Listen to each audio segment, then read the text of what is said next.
My husband demanded a divorce, clueless that I earned $450,000. He sneered, I refused to be tied to a lazy, worthless woman. Later he married my best friend, only to choke on his own arrogance when he discovered my success. The look on his face. Priceless. Thomas handed me the divorce papers with the smug expression of someone who thought he was about to leave a penniless woman with nothing. He'd calculated everything based on what he believed about my income, my worth, my ability to survive without him. Meanwhile, my phone buzzed with another email from my literary agent about international publishing rights. The irony was delicious. While he'd been planning his exit strategy, I'd been building an empire he didn't even know existed. Danielle watched from the doorway, probably already planning how to spend what she thought would be his newfound freedom from financial responsibility. $1,000 a month in alimony seems fair, Thomas declared, setting his briefcase on my hospital bed like this was just another business transaction. Since you don't actually work. I glanced at my phone screen where the email notification showed a 7-figure offer for film rights to my children's book series. Don't actually work. If he only knew. But let me take you back to how we got here because this moment of pure arrogance was built on 15 years of careful deception. Not mine but his. Before we dive deeper into Rachel's journey, if you believe in the power of quiet strength and turning betrayal into triumph, please consider subscribing. It's free and helps us share these empowering stories with more women who need them. I was 22 and desperately broke when Thomas first noticed me in that cramped coffee shop near Northwestern University. My art supplies were spread across a tiny corner table, and I was nursing a single latte that had to last me the entire afternoon while I worked on portfolio pieces. Student loans were crushing me and my parents kept suggesting I switch to something more practical, like business or teaching. Thomas appeared beside my table without warning, his shadow falling across my sketchbook. That's remarkable, he said, pointing to my drawing of an elderly man reading by the window. You've captured something most people would never even notice. He was handsome in that clean-cut, confident way that usually intimidated me. Pressed khakis, button-down shirt, hair perfectly styled despite the Chicago wind. The kind of man who looked like he had his entire future mapped out in 5-year plans. I'm Thomas, he said, sliding into the opposite chair without invitation. And you're incredibly talented. That was Thomas, bold, decisive, unafraid to insert himself into any situation. Within minutes he'd convinced me to show him my entire portfolio, studying each piece with genuine fascination. He asked questions about technique and inspiration that no one had ever bothered to ask before. This Fox character, he said, lingering over my sketches of what would eventually become Brave Little Fox. There's something special about him. He's got personality, real depth for a children's illustration. His enthusiasm was intoxicating. Here was someone who not only understood my art but could envision its potential in ways I'd never considered. Thomas worked in marketing for a downtown firm and had big plans, starting his own agency, traveling the world, building something meaningful. I can see you illustrating for major publishers, he continued, carefully turning pages in my sketchbook. Your style would translate beautifully to children's books. Have you thought about developing this Fox into a series? I hadn't, but suddenly I could see it. Thomas had a gift for making dreams seem achievable, for taking my quiet artistic aspirations and painting them in bold, confident strokes. Our courtship unfolded like something from a romantic movie. Thomas would pick me up in his Honda Civic and drive us to hidden hiking trails or small galleries he'd discovered online. He genuinely seemed fascinated by my creative process, often sitting quietly while I sketched landscapes or painted watercolors of our adventures. You see the world differently, he told me one evening as we sat on the shores of Lake Michigan, watching the sunset paint the sky in shades I was already planning to recreate on canvas. You notice beauty in places where other people just see ordinary life. Those words meant everything to someone who'd spent her childhood being called impractical by well-meaning relatives. Thomas made me feel like my artistic vision had value, like my perspective mattered in ways I'd never imagined. He proposed 6 months later with a simple silver band he'd bought with his tax refund. The proposal happened in that same coffee shop where we'd met, at the exact table where he'd first seen my work. I know I can't afford the ring you deserve right now, he said, dropping to one knee while other customers pretended not to stare. But I promise you, Rachel, I'm going to build a life where you never have to worry about money again. Where you can focus entirely on your art without stress about bills or rent or any of that practical stuff that kills creativity. I said yes before he finished speaking. Our wedding was small but perfect. Just immediate family and close friends in his parents' backyard. His mother, Margaret, had transformed the space with string lights and mason jars filled with wildflowers from her garden. My parents, practical people who'd never understood my artistic pursuits, seemed charmed by Thomas's obvious devotion and clear plans for our future. "He really loves you," my mother whispered during our first dance to music playing from Thomas's ancient boombox. "I can see it in how he talks about your dreams like they're his own." He was right. In those early years, Thomas looked at me like I was something precious and rare. He'd surprise me with art supplies he couldn't really afford, or take me to gallery openings where he'd introduce me to strangers as my wife, the artist, with unmistakable pride in his voice. We rented a tiny apartment above a bakery downtown, and Thomas immediately converted the second bedroom into a studio for me. He painted the walls bright white, installed extra lighting fixtures, and even built custom shelves for my supplies using YouTube tutorials and borrowed tools. "Every artist needs proper workspace," he declared, standing back to admire his handiwork. "This is where you're going to create masterpieces." Every morning I'd wake to the smell of fresh bread from below and find Thomas making coffee in our miniature kitchen, already dressed for work but never too rushed to ask about my plans for the day. "What's brave little fox up to today?" he'd ask, referring to the character I'd been developing based on his early encouragement. "He's learning to be brave enough to cross the big river," I might answer, or "he's helping a lost bunny find her way home through the dark forest." Thomas would listen intently, offering suggestions or asking questions that helped me work through plot problems. He became my first audience, my sounding board, my most enthusiastic supporter. Those early years felt magical in their simplicity. Saturday mornings meant farmers markets, where I'd sketch vendors while Thomas charmed everyone from the honey seller to the elderly woman who made soap from goat milk. Evenings were for cooking together in our cramped kitchen, sharing cheap wine and planning imaginary vacations to places we couldn't yet afford. "Someday we'll go to Tuscany," Thomas would say, studying travel brochures spread across our kitchen table. "You can paint those rolling hills and cypress trees in person." "Someday," I'd agree, adding details to my sketch of him reading those same brochures by candlelight. What I didn't tell him was that someday was arriving faster than either of us expected. 3 months after our wedding, I sold my first professional illustration to a parenting magazine for $75. 6 months later, a small publisher expressed serious interest in developing Brave Little Fox into a picture book series. The money started modestly, $50 here, $100 there, but it was steady and growing. More importantly, it was mine. For the first time in my adult life, I wasn't completely dependent on someone else's income. The feeling was both thrilling and somehow dangerous. I opened a separate business account, telling Thomas it was for tax purposes and to keep my freelance earnings organized. Really, I wasn't entirely sure why I felt compelled to keep my growing success quiet. Maybe it was because Thomas took such visible pride in being our provider, in fulfilling the promise he'd made during his proposal. Or maybe some instinct was already warning me that financial independence was something worth protecting. Whatever the reason, I downplayed my earnings and let Thomas believe his marketing salary was our primary source of security. When royalty checks arrived, I'd deposit them quietly and continue living as if we were still the struggling newlyweds sharing ramen dinners and dreaming of better days. "You don't need to stress about money anymore," Thomas would tell me whenever I expressed concern about a large purchase or unexpected expense. "That's my responsibility now. Your job is to create beautiful things and let me handle the practical stuff." And I did create beautiful things. My Brave Little Fox series found its publisher, then its audience, then its merchandising deals. Corporate clients started requesting my illustrations for advertising campaigns. International publishers began expressing interest in foreign language rights. But I also created something else during those early years, something I didn't fully understand at the time. I created a foundation of secret financial strength that would prove invaluable when everything I thought I knew about love, loyalty, and marriage came crashing down around me. The woman Thomas was now trying to destroy financially had actually been supporting both of our lifestyles for years, building an empire while he took credit for our comfortable life. The irony would have been funny if it weren't about to become the perfect weapon in my own hands. The shift happened on a Thursday night in October, during one of our usual dinner parties at Anthony and Danielle's house. We'd been doing these monthly gatherings for 3 years, taking turns hosting, trying new recipes, playing board games until midnight. It was our tradition, our way of staying connected as couples navigating our late 20s. Danielle had been unusually quiet during dinner, picking at her salmon and declining the wine she normally loved. Anthony kept shooting her encouraging glances across the table, and I noticed his hand resting protectively on her shoulder whenever he passed behind her chair. "We have something to share," Danielle announced as Anthony began clearing the dinner plates.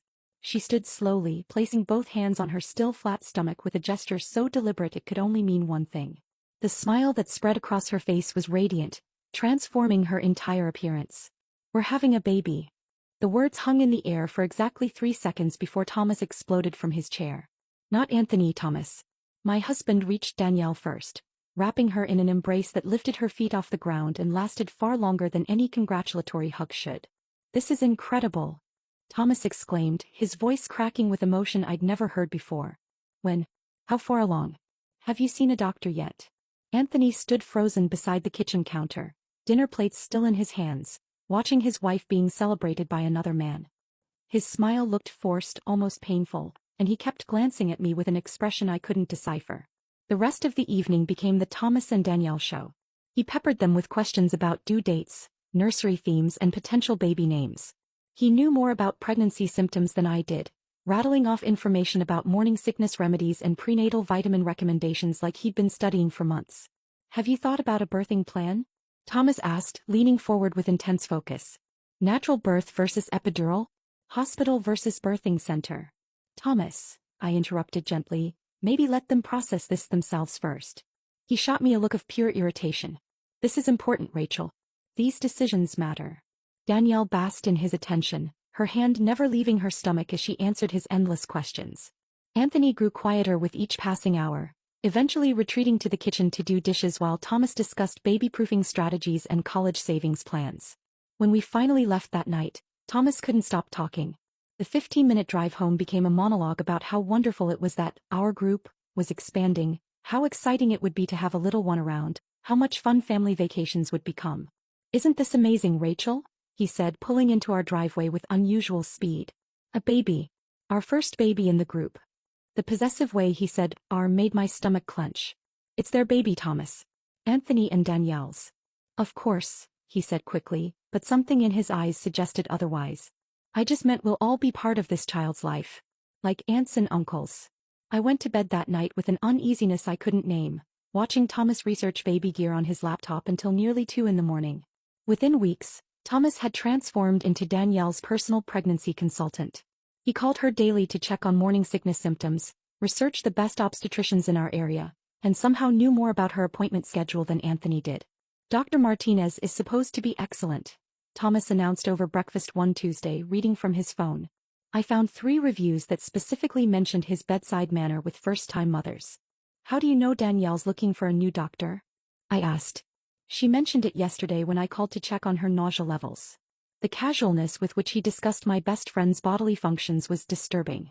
When had they become so intimate that morning sickness was acceptable phone conversation? Thomas started carrying crackers in his car, just in case Danielle needed them during their increasingly frequent outings.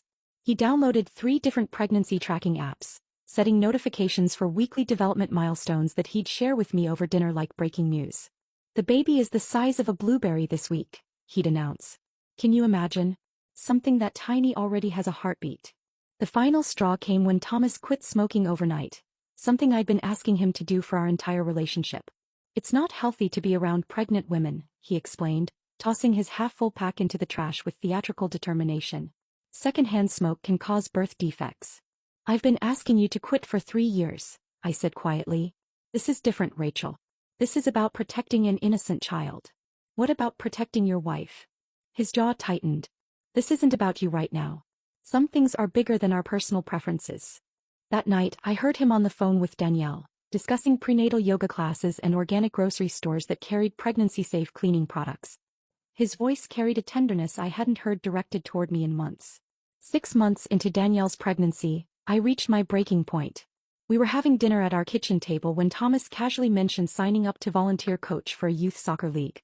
I figured I should get some practice, he said, cutting his steak with unusual precision. You know, for when the baby gets older. I set down my fork with deliberate control. Thomas, are you planning to be this child's father? His face flushed deep red and his hand stilled on his knife. What kind of question is that? A legitimate one.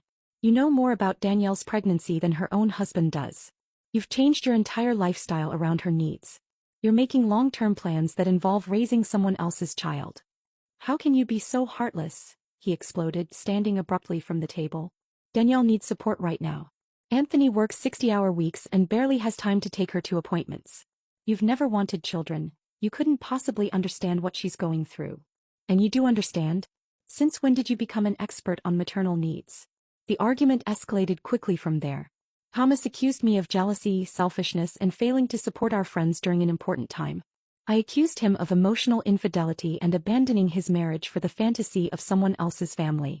Maybe if you showed half the interest in other people's lives that you show in your art career, he snapped, you'd understand what real friendship looks like. We slept in separate bedrooms that night, the first time in our marriage. Thomas apologized the next morning, bringing me coffee in bed and promising to be more mindful of boundaries. But his behavior didn't change. If anything, he became more secretive about his time with Danielle, claiming he was protecting her from unnecessary stress by not mentioning their conversations to me. When Harper was born on a rainy Tuesday in May, Thomas was the second person to hold her. Not me, not Danielle's mother, not any of her other friends, Thomas. I stood in the hospital doorway watching my husband cradle my best friend's newborn daughter with tears streaming down his face. She's absolutely perfect, he whispered, and Danielle beamed at him with an intimacy that made my chest ache. Anthony sat in the corner chair looking exhausted and overwhelmed, like a man who'd just witnessed a miracle but couldn't quite process the implications. Thomas meanwhile looked complete, like he'd been waiting his entire life for this moment, this child, this purpose. The weeks following Harper's birth became a blur of Thomas's daily hospital visits, arriving with flowers, baby clothes, and an enthusiasm that bordered on manic. He knew Harper's feeding schedule, her sleep patterns, her preferred burping techniques. I realized with growing horror that my husband was more invested in this child's well-being than I was in my own career milestones. She smiled at me today, Thomas would report over dinner. Real smiles, not just gas. The nurses said it's early for social smiling, but Harper's clearly advanced. As Thomas became more entrenched in his role as Harper's surrogate father, Anthony began disappearing from our friend group entirely. He'd make excuses to skip dinners, arrive late to gatherings, and leave early with vague mentions of work deadlines. When I tried to connect with him, he'd change the subject or claim overwhelming stress was making him poor company. I found myself increasingly isolated, watching my marriage dissolve while my career ironically flourished. Publishers were calling with new opportunities, international rights deals were materializing, and my bank account grew steadily. But professional success felt meaningless when my personal life was crumbling around me. Late at night, while Thomas was at Danielle's house helping with bedtime routines and night feedings, I'd work on illustrations with a desperate intensity, pouring my loneliness and confusion into children's stories about brave little animals finding their way home through dark forests. The irony wasn't lost on me that while my marriage fell apart, I was creating my most successful work about courage, friendship, and finding strength in solitude. What I didn't anticipate was how completely Thomas would embrace his unofficial role as Harper's father as she grew older. By her second birthday, he was the one researching preschools and debating the merits of Montessori versus traditional education with Danielle over long phone calls that stretched well past dinner time. Harper needs structure but also creative freedom, Thomas would explain to me afterward, as if I'd asked for his educational philosophy. Danielle agrees that academic pressure this early could stunt her natural curiosity. When Harper turned 3, Thomas insisted on throwing her birthday party at our house because we had the bigger backyard. I watched from the kitchen window as he pushed her on the swing set he'd installed the weekend before. A swing set we'd never discussed, never budgeted for, that simply appeared one Saturday morning along with Thomas's announcement that Harper needs outdoor play equipment. The other parents at that party naturally assumed Thomas was Harper's father. He wore that assumption like a comfortable jacket, introducing himself as Harper's Thomas, and discussing her developmental milestones with the casual authority of someone who'd been present for every first word, first step, first scraped knee. Anthony sat alone on our back porch during that party, nursing a beer and watching his daughter call another man, Daddy Thomas, while her actual father became increasingly invisible in her life. By kindergarten, Thomas attended every parent-teacher conference, knew Harper's teacher Mrs. Rodriguez's coffee preferences, and had strong opinions about her reading level and social development. He'd bring home detailed reports of these school meetings, sharing Harper's progress with me as if I were an interested family friend rather than his wife. "She's testing above grade level in reading comprehension," he announced one evening, waving Harper's report card with paternal pride. "Mrs. Rodriguez thinks she might be ready for advanced placement next year." I studied Thomas's face as he spoke, noting the way his entire expression transformed when discussing Harper. This was the look I'd hoped to see someday if we'd had children together. Pure, uncomplicated love mixed with fierce protectiveness and genuine pride. Instead, I was witnessing it directed toward another woman's child while our own marriage withered from neglect. The photos started appearing everywhere around our house. Harper's school pictures joined our wedding photos on the mantelpiece. Harper's artwork covered our refrigerator. Thomas's wallet bulged with snapshots of Harper at various ages, and his phone background cycled through her latest pictures like a devoted parent's digital shrine. Meanwhile, our conversations became perfunctory exchanges about household logistics and social obligations. Thomas would update me on Harper's activities with enthusiasm, then ask about my work with polite disinterest before returning to his phone to text Danielle about Harper's bedtime routine or weekend plans. 3 years passed this way, with Thomas becoming more embedded in Harper's daily life while I became increasingly peripheral in my own marriage. We were polite roommates sharing expenses and occasionally appearing together at social functions where Thomas would spend most of the evening discussing Harper's latest achievements with other parents. The night everything changed started like any other Tuesday. I was working late in my studio, putting finishing touches on illustrations for a new publisher, when I heard the doorbell ring at nearly 11 o'clock. Thomas was at one of his client meetings, the frequency of which had increased dramatically since Harper started school. I opened the door to find Anthony standing on my porch, looking like he'd aged 5 years in the past month. His usually neat hair was disheveled, his clothes wrinkled, and he carried a tablet clutched against his chest like evidence in a murder trial. "We need to talk," he said without preamble. I stepped aside to let him in, noting the way his hands shook slightly as he set the tablet on my kitchen table. Anthony was always precise, methodical, the kind of person who debugged software problems with patient determination. Seeing him this agitated was more frightening than any shouting match would have been. "Look at this," he said quietly, opening the tablet to display a map with colored dots marking various locations throughout our city. The dots formed a pattern that made my stomach clench. 3 nights a week, consistently, Danielle's car appeared at the Riverside in downtown, a modest hotel that catered to business travelers and offered hourly rates for obvious reasons. "GPS tracking from her car," Anthony explained, his voice carrying the hollow tone of someone who'd had their worst suspicions confirmed. "Every Tuesday, Thursday, and Sunday evening for the past 3 months. Always between 7 and 10 p.m. I stared at the evidence, my mind automatically cataloging Thomas's schedule. Client meetings with the Peterson account on Tuesdays. Thursday evening strategy sessions for the Morrison campaign. Sunday planning meetings for the upcoming week. Always. All perfectly crafted alibis for an affair that had been happening right under my nose. "How long have you suspected?" I asked. "Honestly, since Harper was born. Maybe before." Anthony rubbed his eyes with the back of his hand. "But suspecting and knowing are different things. I needed proof before I could act on it." We sat in my kitchen for hours that night, 2 betrayed spouses examining the wreckage of our marriages with the clinical detachment of investigators. Anthony showed me credit card statements, hotel receipts he'd found in Danielle's purse, photographs of Thomas's car in the hotel parking lot taken from his office building across the street. Neither of us cried or raged. We were both too exhausted for dramatics, too depleted by years of watching our spouses drift away to waste energy on emotional outbursts. "What do we do now?" I asked as dawn began filtering through my kitchen windows. Anthony was quiet for a long moment, staring at the evidence spread across my table. "We wait," he said finally. "Harper's only 6. She doesn't deserve to have her world destroyed over adult failures." That night we made a pact that would define the next 9 years of our lives. We would wait until Harper was old enough to understand the situation before confronting Thomas and Danielle. In the meantime, we would document everything. Anthony's methodical nature made him the perfect investigator.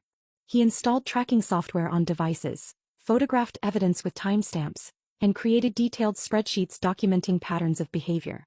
I began paying closer attention to Thomas's interactions with Danielle during group gatherings, noting the inside jokes, the intimate glances, the way they moved around each other with the comfortable familiarity of lovers rather than friends. We met monthly to share information, 2 wounded people finding unexpected strength in our shared betrayal. Anthony would arrive with his latest findings, and I'd share my observations from social events or conversations. It was a strange partnership, built on mutual devastation but sustained by a shared commitment to protecting Harper from the truth until she was emotionally equipped to handle it. The investigation revealed the depth of their deception. Hotel stays weren't random. They followed a careful schedule designed to avoid suspicion. Thomas's work meetings were fabricated, complete with fake client names and manufactured project deadlines. Danielle had created an elaborate system of alibis involving fictional friends and imaginary commitments. What hurt most wasn't just the affair itself, but the calculated nature of their betrayal. This wasn't a moment of weakness or a spontaneous attraction that spiraled out of control. This was a deliberate, ongoing deception that required planning, coordination, and a complete disregard for the people they'd promised to love and protect. As Harper grew older, Thomas's involvement in her life intensified rather than diminished. making our situation increasingly complex and painful to navigate. Then I got sick. The autoimmune diagnosis came 3 years into Anthony's and my secret investigation, hitting me like a freight train when I thought I was finally gaining ground in understanding the depth of Thomas and Danielle's betrayal. What started as persistent fatigue and joint pain escalated into something that required immediate hospitalization and long-term treatment. I expected Thomas to step up. Despite everything I knew about his affair, some foolish part of me still believed that serious illness might remind him of his wedding vows, in sickness and in health for better or worse.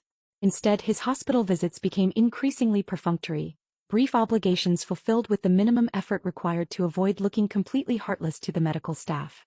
"How are you feeling today?" he'd ask, standing near the door like he was ready to bolt at the first opportunity. "Tired," I'd answer honestly. "The treatment is rough, but the doctors think." "That's good. I'm glad you're getting the care you need." He'd glance at his watch, then at his phone, anywhere except at me lying in that hospital bed. "I should get going. Work's been crazy lately." Work. Always work. The same fictional work commitments that provided cover for his hotel meetings with Danielle. Meanwhile, Harper visited me every single day after school. At 9 years old, she'd arrive with her backpack full of homework, spreading math worksheets across my hospital tray table and asking for help with reading assignments. She'd show me her drawings, tell me about playground drama, and curl up in the visitor's chair to watch cartoons on the tiny television mounted to the wall. "Why doesn't Thomas come to see you more?" Harper asked one afternoon, her innocent question cutting straight to the heart of my loneliness. "He's very busy with work," I replied, the lie tasting bitter on my tongue. "Daddy Anthony says work is never more important than family," Harper said matter-of-factly, then returned to coloring a get-well card she was making for me. Anthony had quietly stepped into the void Thomas created, handling my medical paperwork, driving me to specialist appointments, and ensuring I had everything I needed during the long stretches when Thomas was conspicuously absent. The contrast between the two men became stark and painful, one proving his loyalty through actions while the other demonstrated his priorities through neglect. For 6 years, Harper remained my constant companion and source of joy during the darkest period of my life. Even as my health improved and I was able to return home, she continued her daily visits, now helping with my art projects and listening to me read chapters from my latest children's books. But something shifted after Harper's 15th birthday. The daily visits stopped abruptly. At first, I assumed it was normal teenage behavior. Friends becoming more important, social activities taking priority, the natural distancing that happens as children grow into adolescence. When a week passed without seeing her, I called Thomas. "Where's Harper been? I haven't seen her since last Tuesday." Thomas's response was dismissive, almost irritated. "She's 15 now, Rachel. She's got her own life. Friends, activities, teenage stuff. She can't be expected to visit you every day like when she was little." But something in his tone suggested there was more to Harper's absence than normal adolescent development. When I mentioned it to Anthony during one of our monthly meetings, his expression darkened. "Thomas has been talking to Harper," Anthony said quietly. "Telling her things about you that aren't true." The revelation hit me like a physical blow. "What kind of things?" "That you're bitter and jealous of their family happiness. That your illness was exaggerated for attention. That you've been manipulative and possessive, trying to break up his relationship with Danielle." Anthony's hands clenched into fists on my kitchen table. "He's convinced her that you're the problem in all of this." The systematic poisoning of Harper against me was perhaps the cruelest thing Thomas had done yet. This child who had been my anchor during the worst years of my life, who had shown more loyalty and love than my own husband, was now being manipulated into believing I was the villain in a story she didn't fully understand. I tried calling Harper directly, but she didn't answer. I sent texts that went unread. The teenager who had once spent every afternoon in my hospital room now treated me like a stranger she wanted to avoid. Thomas had successfully isolated me from everyone I loved, believing I was too weak and sick to fight back. He underestimated how much strength can be forged in the furnace of betrayal and abandonment. 2 years passed this way. 2 years of increasing isolation while my health stabilized and my career quietly exploded into unprecedented success. Publishers were competing for my next series. International rights deals were materializing faster than my agent could negotiate them. Movie studios were calling about adaptation rights. But professionally, success felt meaningless when my personal life had been systematically destroyed by the man who was supposed to protect and cherish me. Then came the Tuesday that changed everything. I was reviewing illustrations on my laptop, putting finishing touches on artwork for my latest book deal, when Thomas walked into my hospital room during one of my routine follow-up appointments. But this wasn't the sheepish, guilty Thomas I'd grown accustomed to during his brief, uncomfortable visits. This Thomas walked with swagger, chest puffed out with arrogance I'd never seen before. And he wasn't alone. Danielle clung to his arm possessively, wearing the triumphant smile of someone who believed she'd finally won a prize she'd been coveting for years. Her engagement ring, a ring that should have been my upgrade someday, caught the harsh fluorescent lighting as she squeezed Thomas's bicep encouragingly. They had dressed for this moment. Thomas wore his best suit, the one I'd helped him pick out for job interviews years ago. Danielle had styled her hair perfectly and chosen an outfit that screamed confidence and victory. This wasn't a spontaneous visit. This was a performance they'd planned and rehearsed. Thomas approached my hospital bed with theatrical flair, pulling a business card from his jacket pocket like a magician revealing his final trick. He dropped it on my bedside table with deliberate precision, the small piece of cardstock landing with a sharp slap against the surface. "My lawyer's contact information," he announced, his voice carrying the tone of someone delivering what he believed was devastating news. "We're getting divorced." The audacity of the timing, serving divorce papers to your hospitalized wife, revealed a level of cruelty I hadn't known he possessed. But worse than the timing was the obvious satisfaction he took in what he believed was my complete powerlessness to resist. Danielle squeezed his arm again, prompting him to continue his prepared speech like a director encouraging an actor to deliver his lines with more conviction. "You don't work," Thomas continued, each word carefully chosen for maximum impact. "So you'll pay me alimony. $1,000 a month seems fair, don't you think?" The absurdity of demanding financial support from a woman lying in a hospital bed revealed just how completely he'd misunderstood my actual circumstances. But his next words were designed purely to wound. "I'm done being tied to a lazy, worthless woman," he sneered, his contempt so complete and dismissive that I finally understood our entire marriage had been built on lies. This was who Thomas really was when he thought I had no power to fight back. Cruel, calculating, completely convinced of his own superiority. Danielle nodded sympathetically beside him, playing her role as the understanding new partner who supported his difficult decision to abandon his sick wife. They had constructed an elaborate narrative where I was the villain, the burden, the obstacle to their deserved happiness, the dead weight that had been holding Thomas back from his true potential.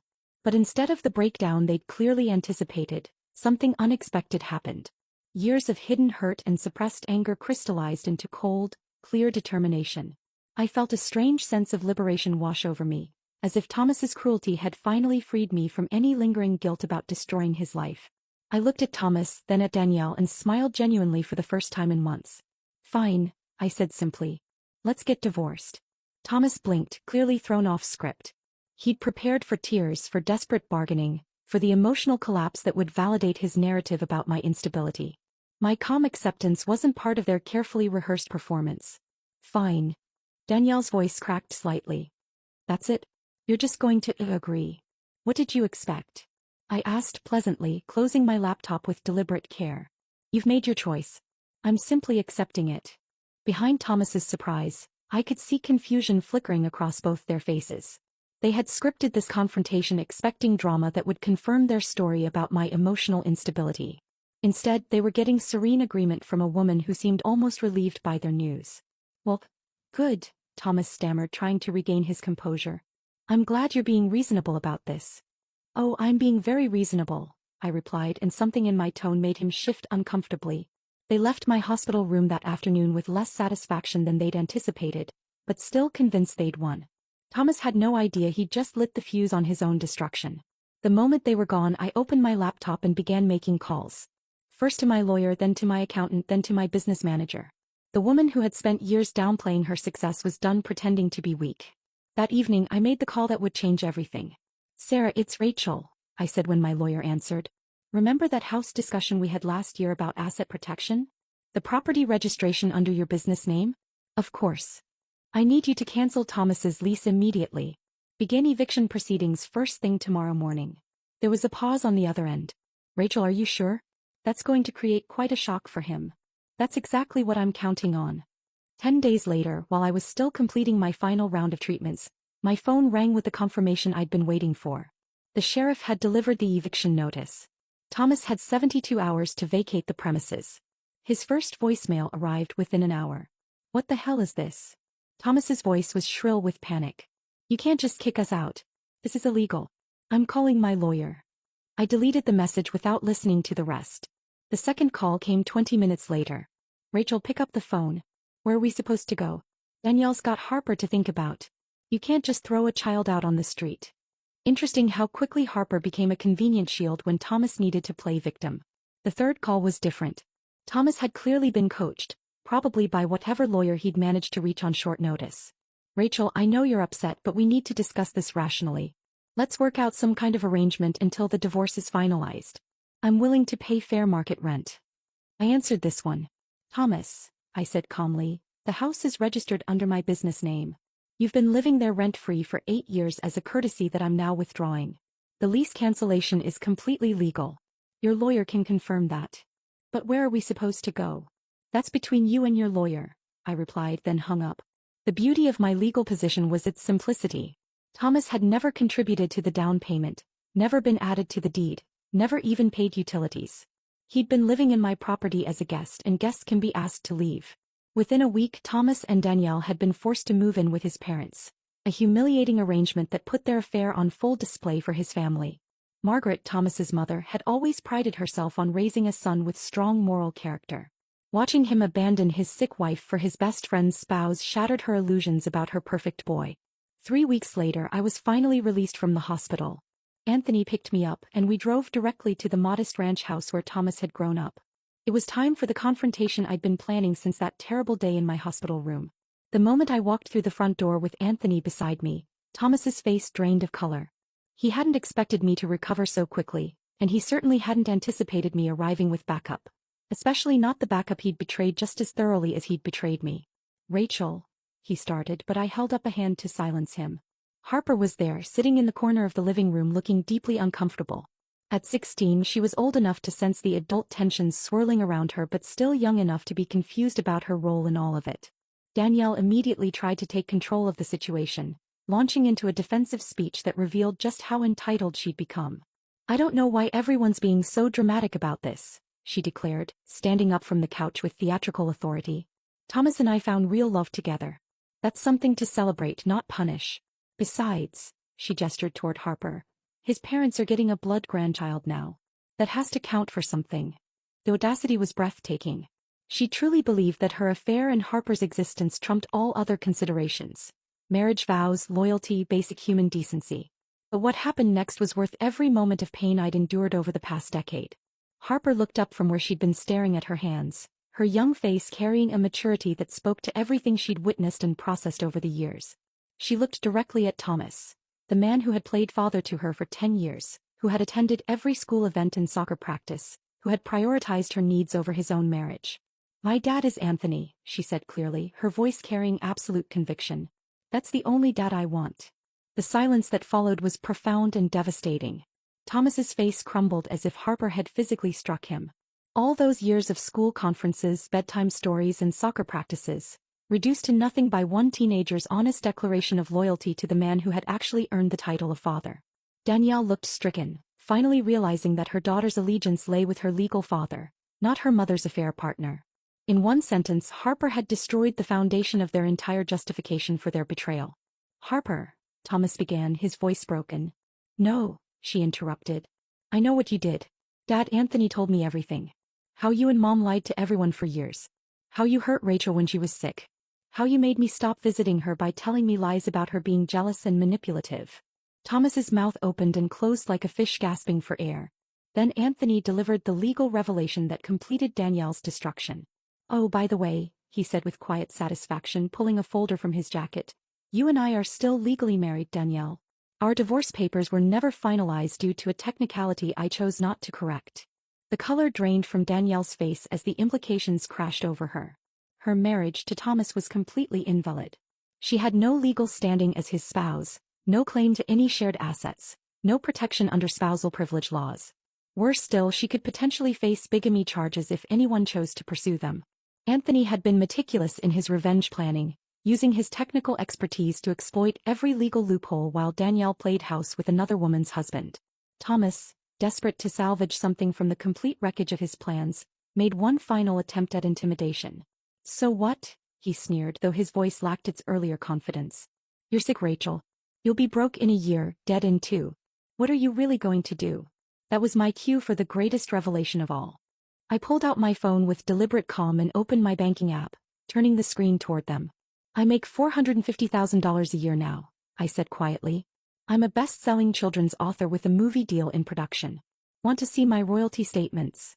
Thomas's face went through a series of expressions: confusion, disbelief, shock, and finally desperate calculation. In the span of 10 seconds, I watched him process the complete reversal of everything he thought he knew about our power dynamic. 450,000, he repeated slowly, as if saying the number would somehow make it less real. Per year, I confirmed, scrolling through my phone to show monthly deposit screenshots. Royalty checks, licensing deals, international rights. My Brave Little Fox series is being translated into 12 languages. The movie deal I mentioned? Netflix just greenlit it for production. Danielle's grip on Thomas's arm tightened until her knuckles went white. I could practically see her brain recalculating everything. The comfortable life she thought she was gaining, the financial security she'd assumed would come with stealing my husband, the future she'd built in her imagination. Thomas's transformation was immediate and nauseating. Rachel, he said, his voice suddenly honeyed with the charm he'd used when we first met. Maybe we're being hasty here. We've been together for 15 years. That has to count for something. What are you doing? Danielle's voice rose to a shriek. I'm trying to salvage our family, Thomas replied smoothly, never taking his eyes off my phone screen. Rachel, we could work this out. Go to counseling. Take some time to rebuild what we had. The audacity was breathtaking.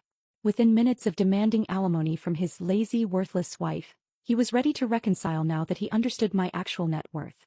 But Danielle's scream of betrayal cut through his calculated charm. Are you serious right now? After everything we've risked? After all the promises you made? She turned to face him fully, and I saw the exact moment she realized Thomas would abandon her the instant a better option appeared. Exactly as he had abandoned me when he thought she was the better option. This is what he does, I said quietly to Danielle. He finds someone useful and discards them when they stop serving his purposes. Thomas's father, who had been silent throughout this entire exchange, finally spoke from his position by the fireplace. Get out, he said, his voice carrying the authority of someone who'd built a successful business through decades of hard work and integrity. Both of you, out of my house. Dad, Thomas started, but his father held up a weathered hand. I raised you better than this, Thomas. I taught you about loyalty, about keeping your word, about standing by the people who love you. His disappointment was crushing to witness. Learning that you abandoned your sick wife for this situation, it makes me question everything I thought I knew about the son I raised. Within the week, Thomas was fired from his father's construction company, the comfortable position he'd assumed would always be there as his safety net. His father arranged for him to work on a commercial fishing boat, the kind of back-breaking, dangerous labor that paid minimum wage and required pre-dawn departures regardless of weather conditions. The irony was poetic justice at its finest. The man who had sneered about my laziness was now working 16-hour days hauling nets and processing fish, coming home exhausted and reeking of the ocean, barely making enough to survive in a tiny apartment he shared with 2 other crew members. Meanwhile, his former colleagues whispered about his downfall, ensuring he'd never find comparable employment in the local business community. Word traveled fast in our circles about the man who'd abandoned his hospitalized wife for his best friend's spouse. Danielle's collapse was even more spectacular. Without Thomas's income and with no legal claim to any shared assets due to her invalid marriage, her entire lifestyle evaporated overnight. Anthony filed for immediate custody modification, presenting documented evidence of her infidelity, abandonment of parental responsibilities, and the instability her bigamous relationship had created for Harper. The family court judge was particularly harsh on Danielle's deception, noting that her invalid second marriage demonstrated a pattern of dishonesty that made her unsuitable as Harper's primary guardian. Ms. Morrison, the judge said during the custody hearing, your choices have created an environment of instability and moral confusion that is detrimental to your daughter's well-being. Danielle was ordered to supervised visitation only, forced to work 2 part-time jobs just to afford a studio apartment across town. Her carefully cultivated friendships, built on gossip and superficial connections, couldn't survive the scandal. Former friends avoided her calls and crossed the street when they saw her in public. She became a cautionary tale whispered about at dinner parties and book clubs, the beautiful woman who had destroyed everything for a man who ultimately abandoned her the moment someone more valuable appeared. Thomas stopped taking her calls within 3 months, leaving her completely alone with the consequences of their shared betrayal. But the most meaningful restoration came through Harper's gradual return to my life. As the truth about Thomas's manipulation came to light, Harper began reaching out tentatively through text messages, then phone calls, and finally awkward but genuine visits to my house. I'm sorry, was the first thing she said when she appeared at my door 6 months after the confrontation. I should have known better. You were never jealous or manipulative. Thomas lied to me about everything. Our conversations were stilted at first, both of us navigating the damage that years of lies and manipulation had created. But slowly, carefully, we began rebuilding the connection we'd shared during her childhood. Harper was studying languages at community college, dreaming of becoming a translator. Her eyes lit up when I told her about the international publishers interested in adapting my books for global audiences. I could help you translate your stories, she said excitedly during one of our Sunday dinners.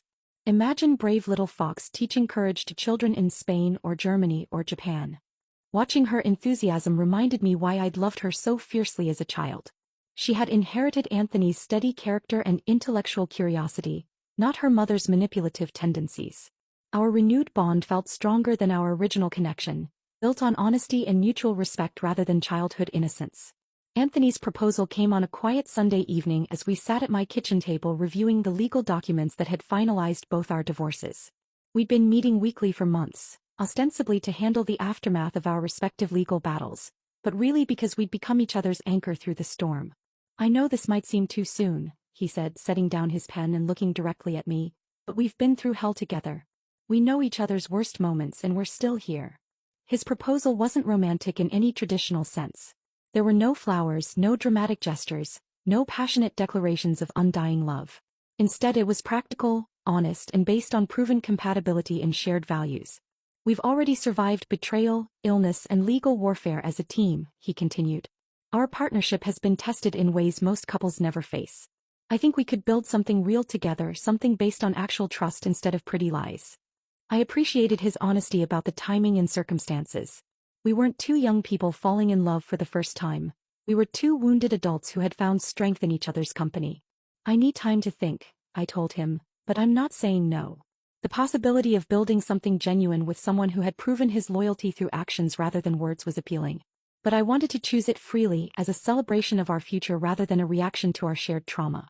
6 months later, I stood in my new art studio. A bright, spacious room in the house I'd reclaimed from Thomas, now transformed into something entirely mine. Sunlight streamed through windows I'd had enlarged, illuminating canvases covered with illustrations for my latest book series. My phone buzzed with another call from a Hollywood executive interested in adaptation rights.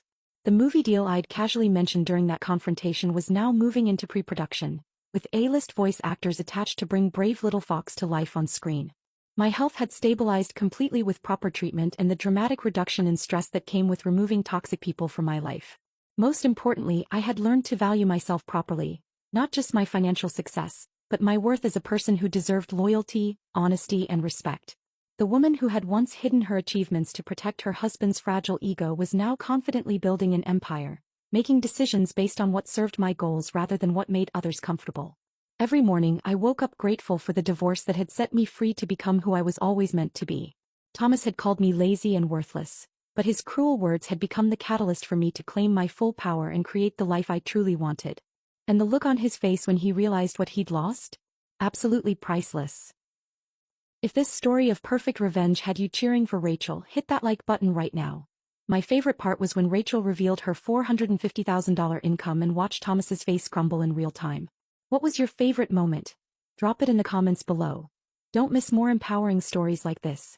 Subscribe and hit that notification bell so you never miss an upload. Asterisk after listening to today's story, perhaps it has raised some new questions in your mind, or maybe it has brought back some old memories.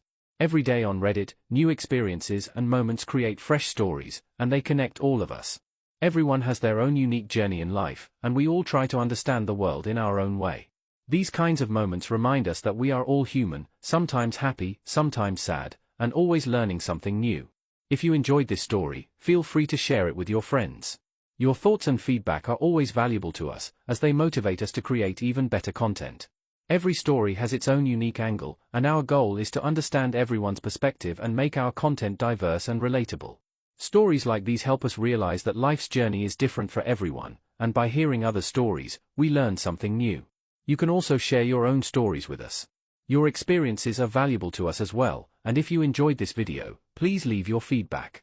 We aim to create content that brightens your mind and gives you new ideas every time. If you've already seen this video before, your feedback is still important. With every piece of feedback, we can improve our content and bring a new perspective to our viewers. Today, what we saw was just a small part of the many stories shared on Reddit and across the world. It's a reminder of how we all try to understand life by sharing our experiences with each other. This video was only an example of how we try to connect with others through storytelling, learning about different sides of life. We hope to continue sharing such stories that help us all learn and grow together. Thank you for your time, and don't forget to keep an eye out for more stories coming soon. If you haven't already, please like and follow for more amazing content. Your support keeps us going, and we will strive to bring you more thought-provoking and heartwarming stories. Until next time, take care and stay curious. *.